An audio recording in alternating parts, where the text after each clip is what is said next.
दोस्तों नमस्कार, मैं हूं डॉक्टर प्रदीप प्रसन्न। आप भी प्रसन्न होंगे ऐसी आशा ही नहीं, पूर्ण विश्वास है। आप सबका स्वागत है मेरे चैनल हिंदी की बिंदी पर। तो आइए आज कुछ नया सीखते हैं नए टॉपिक के साथ।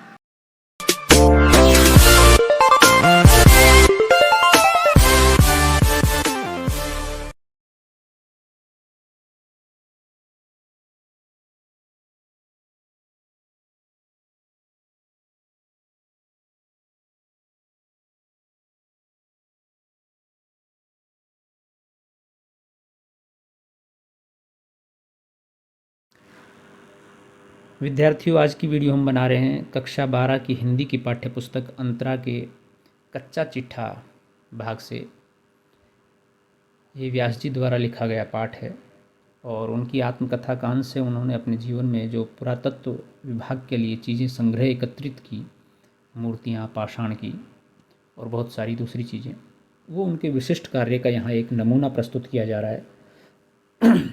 इसमें हम इस पाठ का जो शेष अंश बचा हुआ है उसके हम आगे की बात कर रहे हैं। अर्थात 2 वीडियो हम पहले बना चुके हैं जिसमें इस पाठ को हम पढ़ा चुके हैं और उसमें उसके अर्थ, उसके भावार्थ, इन सब को लेके उसकी व्याख्या विश्लेषण कर चुके हैं। अब शेष वीडियो आगे की बन रही है। वीडियो शुरू करने से पहले आप सबसे निवेदन है, यदि आपने हिंदी की बिंदी चैनल को सब्सक्राइब नहीं किया है तो प्लीज़ उसे सब्सक्राइब जरूर करें, बेल आइकन को जरूर दबाएं ताकि कोई वीडियो आप मिस ना कर पाएँ। आइए तो शुरू करते हैं आज की वीडियो। तो उसके आगे की बात करते हैं। दीक्षित साहब को उन्होंने पत्र लिख दिया गुलजार साहब ने, और तब क्या हुआ। एक दिन दीक्षित साहब का अर्ध सरकारी पत्र मुझे मिला जिसका आशय यह था, कौशाम्बी से मेरे पास रिपोर्ट आई है कि आपके उकसाने के कारण जमींदार गुलजार मियाँ भद्रमथ के एक शिलालेख को देने में आपत्ति करता है और आमादा फौजदारी है, यानी कि फौजदारी का मुकदमा कर रहा है और वो दे नहीं रहा है भद्रपद का जो शिलालेख है। मैं इस मामले को बढ़ाना नहीं चाहता, परंतु यह कहे बिना रह भी नहीं सकता कि सरकारी काम में आपका यह हस्तक्षेप अनुचित है। खैर, यहाँ तक तो खून का घूंट किसी तरह पिया जा सकता था, पर इसके आगे उन्होंने लिखा, यदि यही आपका रवैया रहा तो यह विभाग आपके कामों में वह सहानुभूति न रखेगा जो उसने अब तक बराबर रखी है। यानी कि ये बात उनको थोड़ी सी अटपटी लगी लेखक को, कि मैं जो कार्य कर रहा हूँ वह तो जन सेवा के लिए, देश के लिए कर रहा हूँ, मेरा कोई व्यक्तिगत लाभ इसमें नहीं है, और विभाग ऐसी सहानुभूति नहीं रखेगा आगे जो अभी तक रखी है, जबकि वो तो उनके विपरीत बोल रहे हैं। एक मित्र ने ऐसा पत्र पाकर मेरे बदन में आग लग गई थी। एक मित्र से, मैं सब कुछ सहन कर सकता हूँ पर किसी की भी अकड़ बर्दाश्त नहीं कर सकता। आग्नेय अस्त्र से मेरे बदन में आग लग जाती है, वर्णास्त्र से पानी पानी हो जाता हूँ, यानी कि जितना मैं गर्म हूँ उतना ही मैं ठंडा हूँ। कोई प्रेम से बोले तो उसका हो जाता हूँ, लेकिन कोई ऐंठ के, अकड़ के, विवाद से, झगड़े में बात करे तो उतना ही उसका प्रतिगामी बन जाता हूँ, विरोधी बन जाता हूँ। मैंने तुरंत दीक्षित जी को उत्तर दिया जो थोड़े में इस प्रकार था, मैं आपके पत्र एवं उसकी ध्वनि का घोर प्रतिवाद करता हूँ। उसमें जो कुछ मेरे संबंध में लिखा गया है वह नितांत असत्य है। मैंने किसी को नहीं उकसाया। मैं आपसे स्पष्ट रूप से कह देना चाहता हूँ कि आपके विभाग की सहानुभूति चाहे रहे या न रहे, प्रयाग संग्रहालय की उत्तरोत्तर वृद्धि होती रहेगी। प्रयाग संग्रहालय ने इस भद्रमथ के शिलालेख को 25 रुपये का खरीदा है, पर आपके विभाग से विशेषकर आपके होते हुए झगड़ा नहीं चाहता, इसलिए यदि आप उसे लेना चाहते हैं तो 25 रुपये देकर ले लें, मैं गुलजार को लिख दूंगा।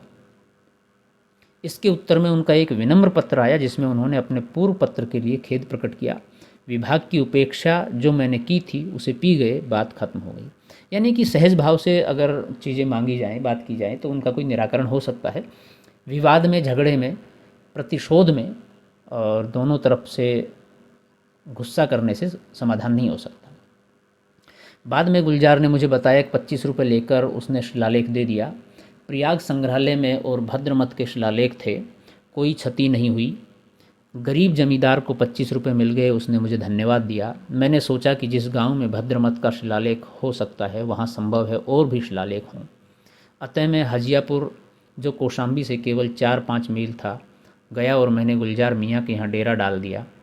उसके भाई को, जो म्यूनसिपैलिटी में नौकर था, साथ ले लिया था। गुलजार मियाँ के मकान के ठीक सामने उन्हीं का एक निहायत पुख्ता सजीला कुआं था। चबूतरे के ऊपर 4 पक्के खंभे थे जिनमें एक से दूसरे पर अठपहल पत्थर की बंडेरी पानी भरने के लिए गड़ी हुई थी। सहसा मेरी दृष्टि एक बंडेरी पर गई जिसके एक सिरे से दूसरे सिरे तक ब्राह्मी अक्षरों में एक लेख था।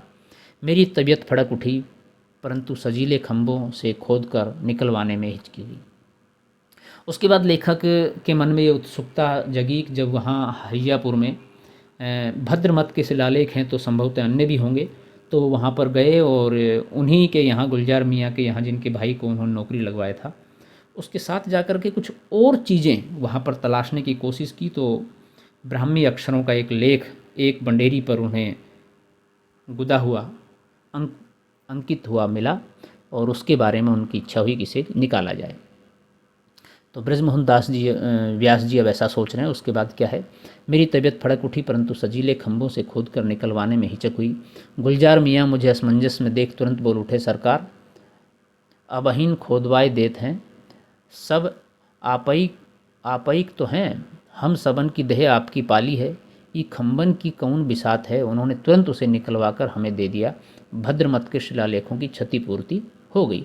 अर्थात तो वो गया तो उसकी जगह कुछ दूसरी चीज़ें मिल गई उनको एक रूप में। और दूसरा ये उनका प्रेम भी है गुलजार जी का कि वो कह रहे हैं कि ये पत्थर की मूर्ति है, ये खंबा है, इनका इसका कोई महत्व नहीं, आपका महत्व है। आप अगर चाहते हैं इसके उपयोग कहीं दूसरी जगह हो सकता है तो आप इसे ले जाइए, हम उखड़वा देते हैं। सन संवत मुझे याद नहीं, बहुत दिन की बात हुई। उस साल ओरिएंटल कॉन्फ्रेंस का अधिवेशन मैसूर में था। मेरे अभिन्न मित्र कविवर ठाकुर गोपाल शरण सिंह साहित्य विभाग के सभापति थे। एक तो उनका साथ रुचिकर, दूसरे इसके पहले दक्षिण में गया नहीं था। प्रशंसा बहुत सुन रखी थी। यह भी सुन रखा था कि ताम्र मूर्तियों और तालपत्र पर हस्तलिखित पोथियों की वह मंडी है। दोनों का प्रयाग संग्रहालय में नितांत अभाव था। अर्थात प्रयाग संग्रहालय में तांबे की मूर्तियाँ और तालपत्र नहीं थे, और चूंकि दक्षिण की ओर जाने का अवसर मिल रहा था और साहित्यिक विभाग के मित्र भी साथ थे, तो सोचा वहाँ से ये सब चीज़ें मैं ले आऊँगा। ऐसा प्रलोभन लेखक के मन में उस समय चल रहा था। दोनों का उपयुक्त तीनों कारणों से प्रत्येक मुझे प्रलुब्ध करने के लिए पर्याप्त है। अर्थात तीनों कारण थे, साहित्यिक विभाग में जाऊँगा, वहाँ पर कविताएं पढ़ेंगे, सुनेंगे, सुनाएंगे, साथ ही ताम्र और तालपत्र की मूर्तियाँ भी वहाँ मिल जाएंगी तो वो भी ले आएंगे। पर तीनों के सामूहिक आकर्षण ने मुझे मैसूर की ओर बरबस खींच लिया। मद्रास पहुँचते ही मुझे चैन कहाँ, मैंने अपना काम आरंभ कर दिया। मद्रास में हम लोग 2 दिन ठहरे। इन 2 दिनों में मैंने नगर का कोना कोना छान डाला। दर दर भिखारी की तरह झक मारता फिरा। यद्यपि जेब में पैसा था तथापि हृदय तो भिखारी का था। थैली काट कर दाम देने वाले की शक्ल ही दूसरी होती है। लोगों से पूछ पूछ कर विक्रेताओं के घर गया। 8-10 चित्र खरीदे थे सस्ते दामों में, पर तालपत्र पर लिखी पुस्तकों के दाम सुनकर मेरे छक्के छूट गए। अर्थात बहुत महंगी थी, इसलिए हिम्मत नहीं हुई खरीदने की। किसी पुस्तक का दाम 250-300 रुपये से कम विक्रेताओं ने नहीं बताया। ये मेरे बस की न थी और मैं तेलुगु और तमिल पढ़ भी नहीं सकता था, अर्थात वास्तविकता क्या है इसलिए उससे अनभिज्ञ था। इसलिए मन सिकोड़ लेना पड़ा। संध्या समय मुख्य बाजार घूमने गया। बड़ी भीड़ भाड़ थी। विशेषता यह थी कि भीड़ में नंगे बदन लोग बहुत बड़ी संख्या में थे। काला बदन, उस पर शुभ्र यज्जोपवीत, मोटी तोंद, तहमद बांधे, सिर से टोपी और पैर से जूता, नदारत, साधारण स्निग्ध बातचीत करने में इतनी जोर से बोलते थे जैसे लड़ रहे हों। ये दृश्य मेरे लिए बिल्कुल नया था। अर्थात वो एक कोई रैली होगी जिसमें लोग जा रहे होंगे यज्ञोपवीत धारण किए हुए नग्न पैर, और लेखक वहाँ का एक उदाहरण प्रस्तुत करता है कि वो सामान्य बातचीत में भी इतना तेज़ बोलते हैं जैसे कि लड़ाई कर रहे हो, इसलिए हिम्मत नहीं होती तो उनसे बात करने की। वहाँ लोगों ने मुझसे कहा कि श्रीनिवास जी हाई कोर्ट के वकील हैं, उनके पास सिक्कों और कांस्य और पीतल की मूर्तियों का बड़ा अच्छा संग्रह है। संध्या समय उनके यहाँ गया। श्रीनिवास जी भले लोग थे, यद्यपि इन चीज़ों का व्यापार भी करते थे। भलमनसाहत और इन चीज़ों का व्यापार परस्पर विरोधी है। मैं 1 रुपये में 3 अठन्नी भुनाना चाहता हूँ, अर्थात एक के साथ अनेक काम करना चाहता था, कम पैसे में अधिक लाभ। व्यापारी अपने 1 रुपये का मूल्य 3 रुपया रखता है। श्रीनिवास जी भले मानस विक्रेता थे। उनसे मैंने 400-500 रुपये की पीतल और कांस्य की मूर्तियाँ ली। बहुत से सिक्के उन्होंने मुझे मुफ्त में ही दे दिए। उनके यहाँ 4-5 बड़े बड़े नटराज भी थे, पर उनके दाम 20-20, 25-25 हज़ार रुपये थे। मैंने सरसरी तौर से उन्हें देख भर लिया, हिम्मत नहीं हुई खरीदने की, चूँकि इतने पैसे नहीं थे। यानी लेखक के पास इतने पैसे नहीं थे कि वो इतनी बड़ी कीमत की चीज़ों को खरीद सके, इसलिए लेखक ने सिर्फ उनको देखना ही उचित समझा, बाकी कुछ नहीं। मैं संग्रह करता हूँ, आशिक नहीं, अर्थात उन चीज़ों को एकत्रित करता हूँ, इतना नहीं कि उनके लिए पागल हो जाऊँ कि वो चाहिए ही चाहिए। यही अंतर मुझ में और भाई कृष्णदास में है। वे संग्रह करता भी हैं और आशिक भी।